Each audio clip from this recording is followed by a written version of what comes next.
मुझे इस बात का संतोष है कि हरियाणा में हमने इसको आगे बढ़ने से एक प्रकार से रोका है।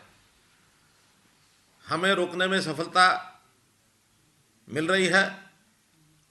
पूर्व में घटना हुई कि मरकज़ के जो तबलीगी लोग थे उनके कारण से हमारे यहाँ संख्या बढ़ी। वो संख्या न बढ़ती तो आज हम बहुत अच्छी स्थिति में होते।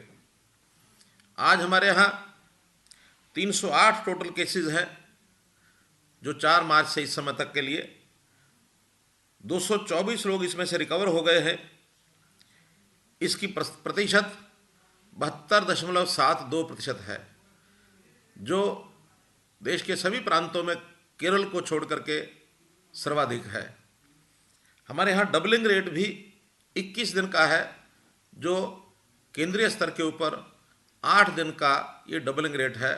तो हमारे यहाँ गति एक प्रकार की बहुत हमने सामान्य, बल्कि सामान्य से भी कम आगे कोरोना की बीमारी का जो फैलने का गति है उसको रोका हुआ है। एक्टिव केस मात्र 81 हैं। 3 बंधुओं की मृत्यु हुई है, जिसका हमें दुख है। ये जो फैटेलिटी रेट है ये भी 1% से कम हो गया है। ये सब और अच्छी अपेक्षा हम करते हैं, परंतु एक नया तथ्य वो भी सामने आया है कि प्रदेश का साथ लगता हमारा राजधानी प्रदेश दिल्ली, वहाँ संख्या एक प्रकार से बढ़ रही है और उनकी गति बहुत तेज़ है। दिल्ली आने जाने वाले लोग हरियाणा से बहुत बड़ी संख्या में 4 जिले हमारे साथ लगते हैं। सोनीपत है, झज्जर है, गुरुग्राम है, फरीदाबाद है। ध्यान में आया कि पिछले 6 दिन में इन जिलों के अंदर 28 केस ऐसे आ गए हैं जो दिल्ली के कर्मचारी अथवा उनके परिवार के लोग या उनके मिलने जुलने वाले लोग, एक बड़ी संख्या जुड़ गई है, जिसका हमको बहुत सावधानी पूर्वक मुकाबला भी करना है। हमने कठोर निर्णय लिया है कि दिल्ली के साथ अपने जितने बॉर्डर्स हैं उनके ऊपर सख्ती की जाए, और ये सख्ती बॉर्डर इसलिए करनी पड़ रही है कि यदि हम न करें तो वास्तव में जो हमारा उद्देश्य है वो उद्देश्य है कि कोरोना को आगे बढ़ने से रोका जाए। हम कोरोना को लड़ने के लिए इसको रोक रहे हैं, हम कोरोना से डर नहीं रहे हैं। लेकिन जब लड़ाई लड़नी है तो कितनी सहानुभूति हमारी अपने बंधुओं के साथ हो, लेकिन हमें सख्ती करनी पड़ेगी। आत्म सुरक्षा के नाते से हम कोरोना को दिल्ली से हरियाणा में किसी भी कारण से, किसी प्रकार से नहीं घुसने देंगे। हमने जितने लोगों का आवागमन है उसको रुकवा दिया है। केवल ऐसी सेवाएं जो बहुत एसेंशियल हैं, अर्थात सब्जी जैसी चीज़, दूध जैसी चीज़, उसमें भी केवल ड्राइवर और उसके साथ एक व्यक्ति, इनको ही जाने की अनुमति होगी। वापस आने पर ये होम क्वारंटाइन रहेंगे ताकि किसी के साथ इनका संपर्क न बने। कर्मचारी अगर उनकी ड्यूटी दिल्ली में है, दिल्ली रह सकते हैं, अथवा घर आकर छुट्टी लेकर घर में होम क्वारंटाइन रह सकते हैं। बाकी भी सब व्यवस्थाएं ऐसी की गई हैं। तो भी हमने अपने डिप्टी कमिश्नर्स को इस प्रकार के अधिकार दिए हैं कि वो को बहुत ऐसा अनिवार्य यदि कोई आवागमन का मामला होगा तो उसी को वो करेंगे, वरना ये जो इन्फेक्शन है इसको हम हरियाणा में नहीं बढ़ने देंगे। ये हमारा संकल्प है। हमने निश्चित रूप से, जैसा कहा जाता है कि precaution is better than cure, अर्थात हम इस सावधानी को बरतेंगे। प्रिकॉशन लेना बहुत ज़रूरी है। इस प्रिकॉशन के आधार के ऊपर ही हम इन चीज़ों को आगे बढ़ाएंगे। मित्रों, ये सब करते हुए बहुत से ऐसे रेस्ट्रिक्शंस हमने लगाई है। कहते हैं कड़वी दवा वो बीमारी को ठीक करने के लिए आवश्यक होती है। इस कड़वी दवा के कारण से हमें जो तकलीफ हो रही है उस तकलीफ को हम लोगों को सहन करना पड़ेगा, और इस क्रॉस बॉर्डर मूवमेंट को हमको रोकना पड़ेगा। अब ऐसा ही एक विषय, कर्मचारी यूनियंस, हमने कल ही प्रदेश की सभी प्रमुख कर्मचारी यूनियंस को बुलाया था। उनसे बुला करके बातचीत की, क्योंकि प्रदेश में आखिर जो व्यवस्थाएं हैं वो कर्मचारियों के आधार पर ही हम आगे बढ़ा रहे हैं। और मुझे प्रसन्नता है इस बात की, मैं बधाई देता हूं अपने सब कर्मचारियों को कि उन्होंने कोरोना को फैलने से रोका है। सभी विभाग, चाहे वो स्वास्थ्य विभाग हो, पुलिस विभाग हो, सफाई कर्मचारी हों, ये सब लोग हमारे इस काम में एक प्रकार से सारी व्यवस्थाओं को लागू करने में, सूचनाओं का पालन कराने में लगे हुए हैं। घर घर जा कर के समझाने का काम, चाहे हमारी आशा वर्कर्स हैं, आंगनवाड़ी बहनें हैं, वो सब जा कर के कर रही हैं। जन जागरण का काम करने से ही लोगों में लगता है कि हाँ, हमारा प्रशासन सहयोग कर रहा है। हमने इन कर्मचारी यूनियन के माध्यम से अपने सब कर्मचारी भाई बहनों का धन्यवाद भी किया है, और कर्मचारी यूनियंस ने हमको एक विश्वास भी दिलाया है कि ऐसे संकट की घड़ी के अंदर हमारे जितने कर्मचारी हैं वो सरकार के साथ खड़े हैं, क्योंकि ये संकट अपने आप में एक बहुत ही ऐसा विषय है जो पहले कभी किसी ने देखा नहीं। ऐसे अवसर पर हमारा हरियाणा का पूरा परिवार सब मिल करके इसको जड़ से उखाड़ फेंकने के लिए प्रतिबद्ध है। कर्मचारी उसमें अग्रणी हैं। साथ ही कर्मचारी जो यूनियंस बंधु थे उनसे बातचीत हुई कि हम लोगों को आखिर कुछ ना कुछ आर्थिक अपनी जो गतिविधियां हैं उसको भी बढ़ाना चाहिए। प्रधानमंत्री जी ने भी आह्वान किया था कि 20 अप्रैल को हमको अपनी गतिविधियां ये बढ़ानी है, और इन गतिविधियों को बढ़ाने के लिए जितने भी छूट हमने पहले दी थी उस छूट को और थोड़ा बढ़ाने का भी काम हम लोग कर रहे हैं। तो उस छूट को बढ़ाने के लिए हमने जो अभी तक निर्णय किए हैं उनमें से कुछ निर्णय आपके सामने मैं रखना चाहूँगा। जितने हमारे भट्ठे हैं, जो ब्रिक किलन्स हैं, उनको सबने हमने खुलवा दिया है। लगभग 2,07,000 ऐसे कर्मचारी जो है उसमें वहाँ काम कर रहे हैं, मजदूर उसमें काम कर रहे हैं। ऐसे ही जो उद्योग हैं उनको भी MHA की गाइडलाइंस, गृह विभाग मंत्रालय की जो दिशा निर्देश है उनके अनुरूप खोलने का काम हमने किया है। और हमारा एक अनुमान है, एक आंकड़ा है कि लगभग 5.5 लाख मजदूर और कर्मचारी वो 20 अप्रैल के बाद काम में लग गए हैं। लेकिन कल से ही इसका जो तीसरा फेज़ है इसको भी हमने शुरू करने के लिए कह दिया है। इसमें पूरे प्रदेश को 2 हिस्सों में बांटा है। एक 15 जिले वो हैं जहाँ कोरोना का प्रभाव कम है, 7 जिले ऐसे हैं जिनमें कोरोना का प्रभाव पिछले महीने में, अप्रैल के महीने में वो ज़्यादा बढ़ कर के दिखा है। जिन 7 जिलों में गुरुग्राम, फरीदाबाद और इसके साथ पलवल, नूंह जिला, सोनीपत, पानीपत और पंचकुला, ऐसे 7 जिले हैं। तो इन 7 जिलों में हम योजना अपनी ब्लॉक अथवा टाउन के हिसाब से बनाएंगे। शेष 15 जिलों में पूरे जिले के हिसाब से ही हम उस योजना को सारे को रखेंगे। सबसे पहले इसके अंदर सोशल डिस्टेंसिंग, इसका पूरा ध्यान रखा गया है। और सोशल डिस्टेंसिंग के नाते से जितने भी इन सीटू उद्योग हैं, अर्थात कर्मचारी उद्योग के स्थान पर उसी परिसर में रहते हैं, दिन रात वहीं काम भी वहीं करते हैं, रहने का स्थान भी उनका वही है, वहाँ सभी कर्मचारियों को कार्य करने की छूट होगी, उसके अंदर सब लोग काम करेंगे। शेष IT क्षेत्र के अंदर 33%, यह हमने 33% की छूट उनको दी है कि 33% कर्मचारियों के साथ अपना उद्योग चलाएं। शेष अन्य 50% की छूट के साथ ये लोग अपना काम कर सकते हैं, चाहे वो सभी जिले 15 जिलों के अंदर बात करें या जो 7 जिले हैं उसमें ब्लॉक के हिसाब से उन ब्लॉक्स में छूट दी गई है जहां 10 या इससे कम कोरोना के जो पेशेंट्स हैं, जो पॉजिटिव हैं, उनकी संख्या रही हो। जहां 10 या इससे अधिक पिछले महीने में संख्या रही है वहां पर थोड़ा सा सख्ती इसलिए बरतनी पड़ेगी ताकि कोरोना का वहाँ फैलाव न हो। वहाँ जो हमारे कंटेनमेंट जोन है, कंटेनमेंट जोन में तो कोई गतिविधि चालू नहीं होगी, लेकिन बाकी जगह पर गतिविधियाँ ये चालू होंगी। दुकानें भी शहरों में, मोहल्ले की दुकानें, और जहाँ कहीं केवल अकेली दुकान है, ऐसे स्थान पर जो मार्केट का हिस्सा नहीं है, इन दुकानों को छूट दी गई है। गांव में सभी दुकानों को, छोटी बड़ी सब दुकानों को खोल दिया गया है। ये भी सब जो भी हमारी गृह मंत्रालय की गाइडलाइंस हैं उसके हिसाब से ये हमने सब कुछ किया है। एक जानकारी और मैं देना चाहूँगा कि जो उद्योग सोशल डिस्टेंसिंग के कारण से अपने कम मजदूरों से काम चलाने के लिए आगे आएंगे, अर्थात 50% की जो संख्या उनको बताई गई है उसी से अपना उद्योग चलाएंगे, वहाँ उनके वर्किंग आवर्स में उनको छूट दी गई है कि वो 8 घंटे की बजाय 12 घंटे तक भी उन मजदूरों से काम ले सकते हैं।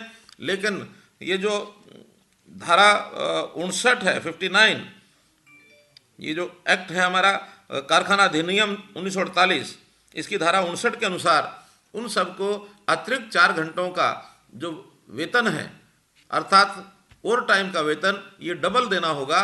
और इस नाते से एक कर्मचारी से 12 घंटे तक भी काम करने की सहमति वो लोग बना सकते हैं। ये भी एक छूट उनको दी गई है। मित्रों, इसी प्रकार उद्योग को हम लोगों ने खोलने के जो प्रावधान किए हैं उसमें मुझे लगता है कि हमारा जो दूसरा चरण है उद्योग खोलने का, उसके अंदर अधिक से अधिक खोले जाएंगे उद्योग।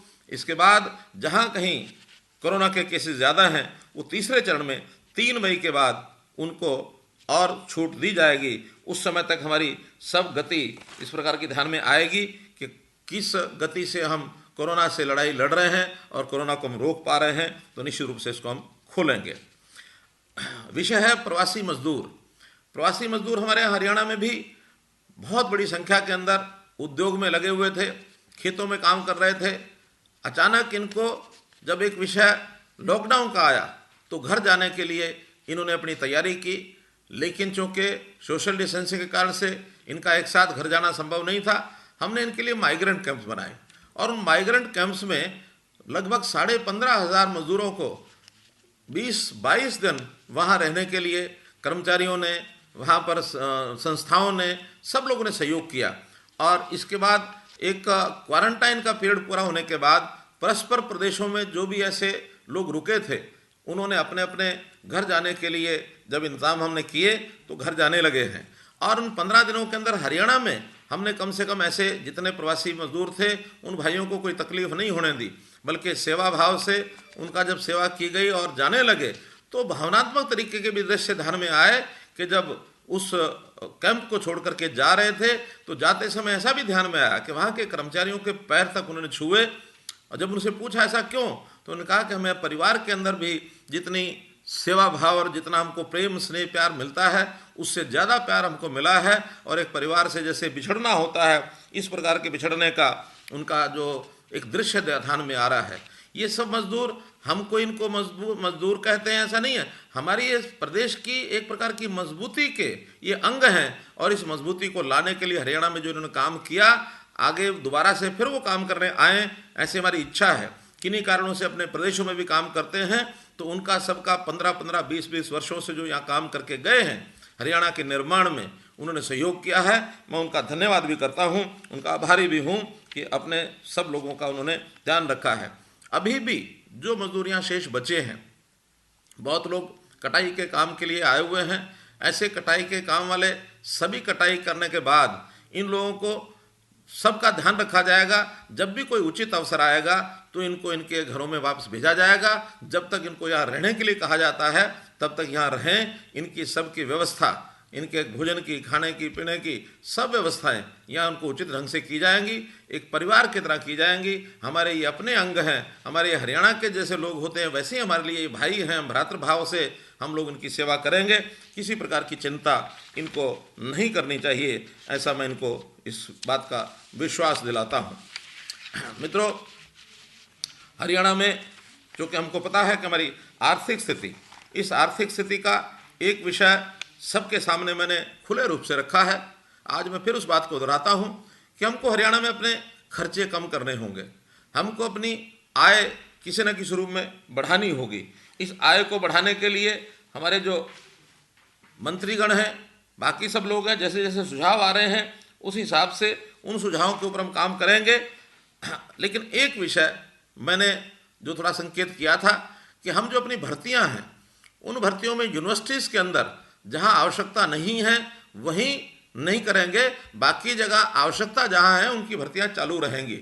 और प्रदेश में भी जो भर्तियां हमने की हैं, अगर हम पिछले 5 साल 6 साल का हिसाब लगाते हैं तो इन 5-5.5 साल के अंदर हमारी अभी तक 73,500 भर्तियां ये हमारे स्टाफ सिलेक्शन कमीशन और हरियाणा पब्लिक सर्विस कमीशन से के कारण से हुई हैं। और अभी भी 12,500 ऐसी भर्तियां हैं जिनकी परीक्षाएं हो चुकी हैं, रिजल्ट आना शेष है। यदि रिजल्ट आया है तो उनकी काउंसलिंग करनी है, स्क्रीनिंग करनी है, वो शेष है। ये सब काम जो पाइपलाइन में है ये पूरे के पूरे होंगे, इनको किसी को रोका नहीं जाएगा। और इन 12,500 को मैं जोड़ता हूँ तो ये 86,000 भर्तियां हमने पिछले 5-5.5 वर्ष में की हैं। और ये हमने कभी भर्तियों के कारण किसी कारण से रोका नहीं है। जो खाली पोस्ट हैं, जितनी भी आवश्यकता है, उनको सबको हमने किया है। लेकिन अगर पिछले हमारे 6 साल से पहले 10 साल का हिसाब मैं लगाता हूँ तो चाहे स्टाफ सिलेक्शन कमीशन है, पब्लिक सर्विस कमीशन है, 10 साल के पूरे कार्यकाल में भी 86,000 भर्तियां हुई थी। अर्थात वो 10 साल का कार्यकाल और हमारा 5.5 साल का कार्यकाल, ये बराबर भर्तियां कर चुके हैं। आगे 4.5 साल भी जो बचा है समय, उसके अंदर भरपूर भर्तियां की जाएंगी।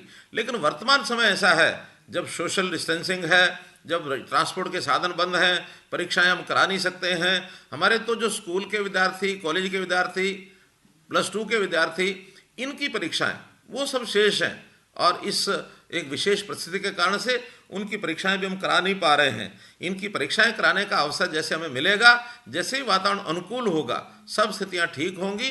केवल उस समय तक ही ये प्रतिबंध रहेगा जब तक ये परिस्थितियां ठीक नहीं होती हैं। परिस्थितियां ठीक होने के बाद ये सब काम निश्चित कराएंगे। आप अपने घर पर बैठ करके जो ऐसे बंधु अपने किसी इंटरव्यू के लिए, अपनी किसी परीक्षा के लिए, जॉब के लिए तैयारी करना चाहते हैं, भरपूर समय है, वो इसकी तैयारी करें और इसके कारण से उनको किसी प्रकार का ये कोई कठिनाई नहीं आएगी। मित्रों, क्योंकि समय ऐसा विशेष है, इस समय विशेष में हम लोग सब लोग कुछ ना कुछ अपने बंधन अगर अपने ऊपर लगाएंगे तो मैं समझता हूँ कि बहुत लाभ मिलने वाला है।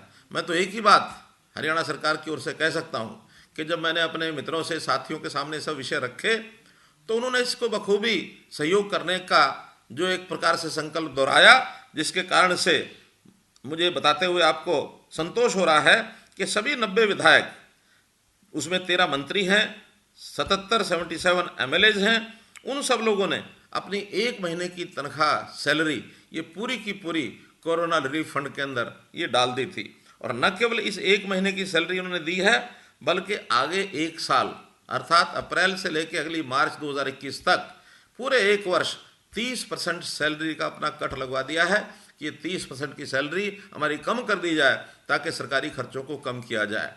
मंत्री बंधुओं से जब अलग से बातचीत हुई तो उन्होंने कहा कि हमारे पास जो डिस्क्रिशनरी कोटा है, जो हम समय समय पर अपने हाथ में लेकर के खर्च करते हैं, ऐसी राशि जो 100 करोड़ रुपए से ऊपर है, उसमें से सब बंधुओं ने ये विचार किया कि हमको इस राशि को कम करना चाहिए। तो मुझे ये बताते हुए संतोष हो रहा है कि कुल मिलाकर सभी मंत्री, हमारे स्पीकर, डिप्टी स्पीकर, हमारे गवर्नर महोदय, सब लोगों ने मिलकर 51 करोड़ रुपए की राशि इस बार कम खर्च करने का और एक अपना संकल्प दोहराया है ताकि हमारे सरकारी खर्च में इसका एक प्रकार से बचत हो सके। ये सब काम किए हैं। सभी बोर्ड्स के, कॉरपोरेशंस के जो चेयरमैन हैं, उन्होंने भी 1 महीने की अपनी जो सैलरी है वो कंट्रीब्यूट कर दी है। XMLAs, उनकी पेंशन 42 XMLAs हैं जिन्होंने अपनी पेंशन का कुछ ना कुछ हिस्सा, कुछ XMLAs ऐसे हैं जिन्होंने पूरी की पूरी अपनी पेंशन 1 महीने की ये इस बार कोरोना रिलीफ फंड में डाली है।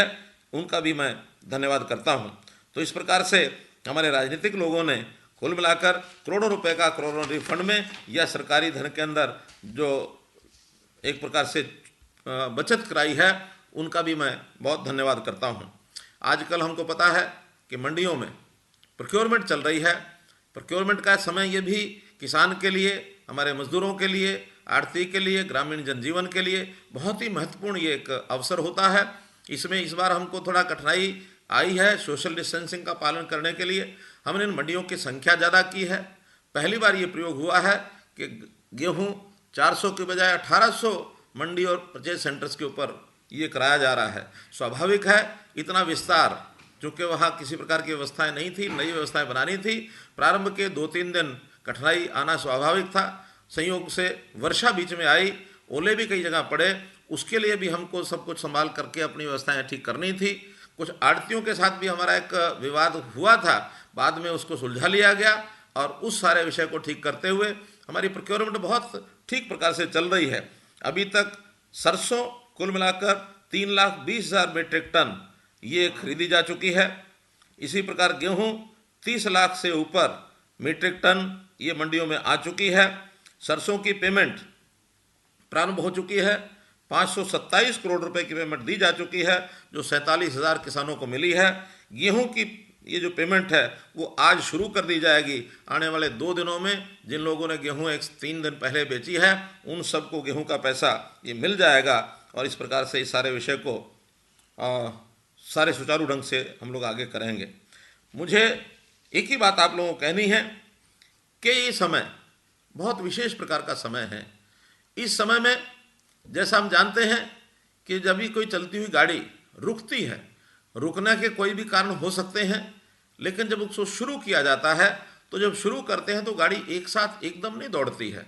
उसको प्रारंभ करने के लिए स्टार्ट करना पड़ता है। स्टार्ट करने के बाद उसका पहला गियर, दूसरा गियर, तीसरा गियर, गरारी में गरारी फंसते चली जाती है, गियर बढ़ते चले जाते हैं, पहिए अपनी गति पकड़ते चले जाते हैं, और जब सब पहिए गति पकड़ते हैं, गाड़ी आगे बढ़ती है, तो 5वें गियर तक गाड़ी फुल स्पीड में आती है।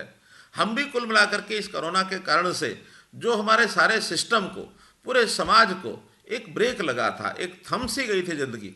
जिंदगी थमी, यानी एक प्रकार से इसको कहना चाहिए कि हमारी जिंदगी यानी थमी है, ये बंद नहीं हुई है। इस थमी हुई जिंदगी को एक रुकी हुई गाड़ी की तरह आगे जैसे चलाया जाता है वैसे हम चलाएंगे।